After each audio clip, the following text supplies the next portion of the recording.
കടച്ചറപ്പിന്റെ കരുണ കിട്ടാനുള്ള എളുപ്പ വഴിയാണ് നാം പറയുന്നത്. പെങ്ങളെ, അല്ലാഹുവിന്റെ പരിശുദ്ധമായ ഖുർആൻ എടുത്ത് പാരായണം ചെയ്യൂ.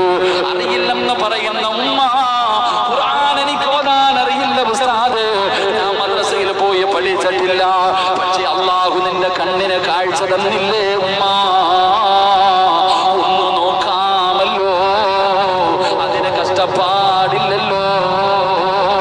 അല്ലാഹുവിന്റെ പ്രവാചകനാണ് പറയുന്നത്, സഹാബ, മൂന്ന് കാര്യങ്ങളിൽ നിങ്ങൾ നോക്കൂ, മൂന്ന് കാര്യങ്ങളിൽ നിങ്ങൾ നോക്ക്, ഇബാദത്തിന്റെ കൂലിയുണ്ടെന്ന് നബി മുഹമ്മദ് മുസ്തഫ സല്ലല്ലാഹു അലൈഹി വസല്ലമ തങ്ങൾ പറയുകയാണ്.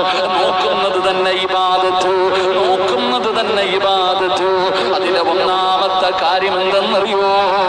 നിന്റെ വീടിന്റെ അകത്തിരിക്കുന്ന അല്ലാഹുവിന്റെ പരിശുദ്ധമായ കലാമുണ്ടല്ലോ, റമദാൻ മാസത്തിൽ ഇറങ്ങിയ ഖുർആൻ ഉണ്ടല്ലോ, മക്കളുടെ ഹൃദയത്തിന്റെ അകത്ത് 114 അധ്യായങ്ങൾ ചുമന്നുകൊണ്ട് നടക്കുന്ന ഖുർആൻ ഉണ്ടല്ലോ, മദ്രസയിൽ പഠിക്കുന്ന കാലത്ത് ഒരുപാട് കാണാതെ പഠിച്ച ഖുർആൻ, ആ പരിശുദ്ധമായ ഖുർആനൊന്ന് തുറന്നിട്ട് അതിലൊന്ന് കണ്ണുകൊണ്ട് നോക്കിയാ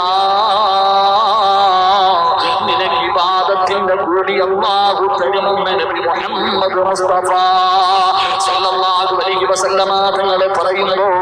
നിങ്ങളെ ഈമാനുള്ള മരണം വേണമെന്ന് കുടിക്കുന്ന നിനക്കതിന് കഴിയുമോ? എന്തിനാ ഭയപ്പെടുന്നത്? റസൂലുള്ളാഹി ഇബ്നു മസ്ഊദ് റളിയല്ലാഹു തആല പറയുകയാ, ഖുർആനിനെ സ്നേഹിച്ച, ഖുർആൻ പാരായണം ചെയ്ത, ഒരിക്കലും ഖുർആൻ നിന്നെ കൈവിടൂല.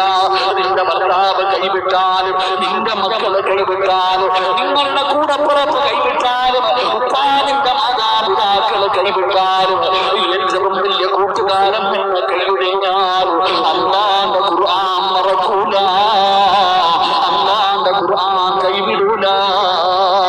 ആദരവായ പ്രവാചകൻ നബി മുഹമ്മദ് മുസ്തഫ സല്ലല്ലാഹു അലൈഹി വസല്ലം